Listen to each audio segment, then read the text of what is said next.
Hello and welcome construction of character table for point group C2h. I am Saurabh and you are here to understand the concept for building a character table for point group C2h.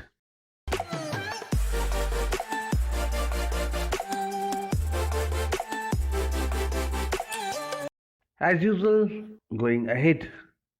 before going ahead, we should talk about some characteristic properties of irreducible representation. And we have understood in the earlier videos that there are five fundamental properties which are the constituents of the great orthogonality theorem are very important in building a character table. Let's again revise them one by one. The rule one that states that the sum of the squares of the characters of identity is equal to h, and the interpretation of the same expression is the sum of the squares of the dimensions of irreducible representation also equals to the h. So this is stated as rule 1. If we talk about rule 2, it states that the sum of the squares of the characters of symmetry operation of any irreducible representation equals to h, equals to the order of group, that is summation of chi of an operation R square is equal to h. This is the rule 2. Let's talk about the rule 3. That's of fundamental importance. That rule is about the orthogonality of two different irreducible representations. That states that the two irreducible representations are mutually orthogonal to each other. For example, in this expression, summation of chi ir and chi jr is equal to 0. So product of chi ir, that is the character of the ith irreducible representation belonging to operation R, and its product with chi jr, that is the character of the jth irreducible representation of the same operation R, and their summation respectively gives value 0. As I told you, this is the main consideration, main component of the great orthogonality theorem. Rule number 4 that states that the characters of all matrices belonging to symmetry operation in the same class are same or identical. This is a very general rule that we understand. And the last but not the least, the rule that states that number of irreducible representations of a group is equal to the number of classes in that particular point group. So these are the five fundamental properties of irreducible representations that would allow us to build up a character table. For example, a character table of point group C2h. Well, we know the trans-dichloroethene is a typical and a classical example of this point group. This has got a C2 symmetry.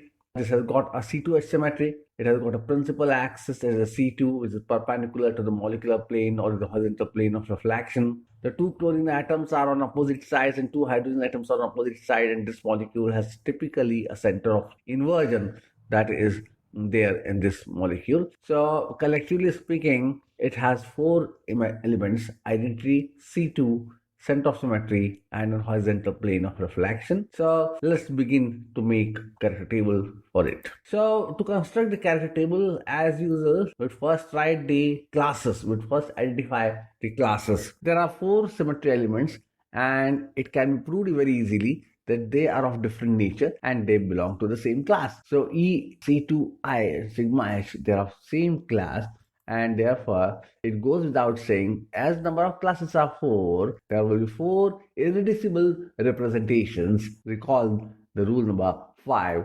So let's start.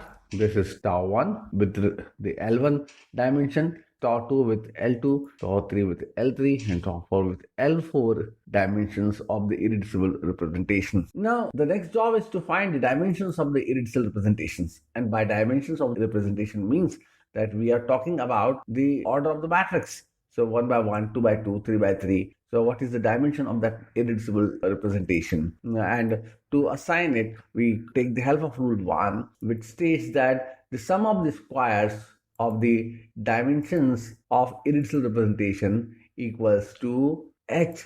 Just look at this. So it means that if L1 square plus L2 square plus L3 square plus L4 square should be equal to 4. And of course, this is possible when all of them are 1. So L1 is equal to L2 equal to L3 equal to L4 and is equal to 1. Only then and then this would be all right. So this would be okay. So it means all the irreducible representations are of one dimension, and therefore I would say that the terms that I am going to use is AG, BG, AU, and B. You know that A and B are the terms that we generally use for one-dimensional irreducible representations. But here we are typically using the term along A and B. They are G and U. We'll talk about it a little later. So the point is, if we go for the rule 2 that states that the summation of square of characters of identity is equal to h. That means because all of them are one dimension, so the characters for identity would be one each. So let's see. You have 1, 1, 1, 1. Under identity, all the characters are 1, similar to pointer of C2v. Now the next thing is to assign the characters of AG, and for that we would say that the sum of the squares of the characters would be equal to the 4. This is clearly possible when all characters are 1. So do it now.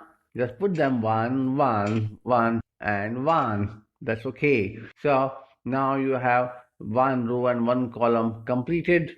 Here the question of now filling up the rest of the elements, that's very easy. We'll go for rule 3 stating that the characters of two different irreducible representations are mutually orthogonal to each other. Clearly, when this is possible only when there are two positive ones and two negative ones, as we have seen in case of C2v point group. And let's do it. So here you have got 1, 1, 1, 1. Now remember, the next term is BG. For BG, the C2 has to be minus 1 because for A term, we are using positive character for C2.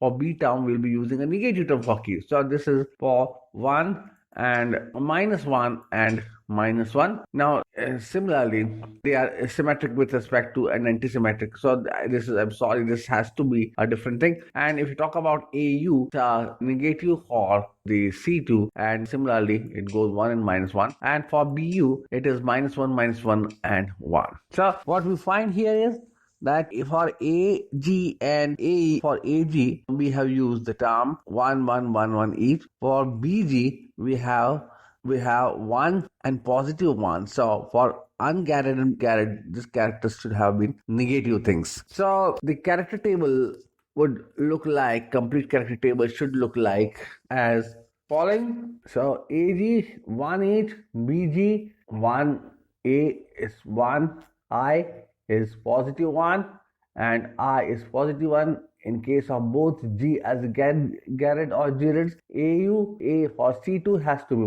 plus 1 and I has to be minus 1. For B, C2 has to be minus 1 and I also has to be minus 1, and rest of things are not important. So what we are saying is that for G, symmetric with respect to Y, symmetric with respect to center of inversion, and U, ungarred, this is antisymmetric with respect to Y. So you just notice that for AU terms I is negative and for AG terms I is positive, and difference between A and B, you see for A we have characters for C2 plus 1 and for B characters for C2 they are minus 1. So kindly refer this character table and you will find that the characters are mutually orthogonal to each other. You can also check it by doing certain operations, AG and AG. So you get an AG operation itself. Now that's a product of two representation. You'll find that equation is satisfied for orthogonality of different irreducible representations, and that's all. So what we have to do is simply try and multiply these terms. So AG into BG becomes BG, BG and BG also is AG. Multiply the characters, get the results, and multiply them, and you'll find that they are mutually orthogonal to each other. So this is okay for now. Refer to the complete character table for it. And here just watch this, that the complete character table, this term, the highlight, let me use for this term, G and U are fairly understandable. G stands for Jared and U stands for unjared. Note that symmetric with respect to inversion for G and negative for ungarred, positive or negative otherwise. So that's all for now. Thanks for watching this video. We'll talk more in coming time. Thanks for watching again.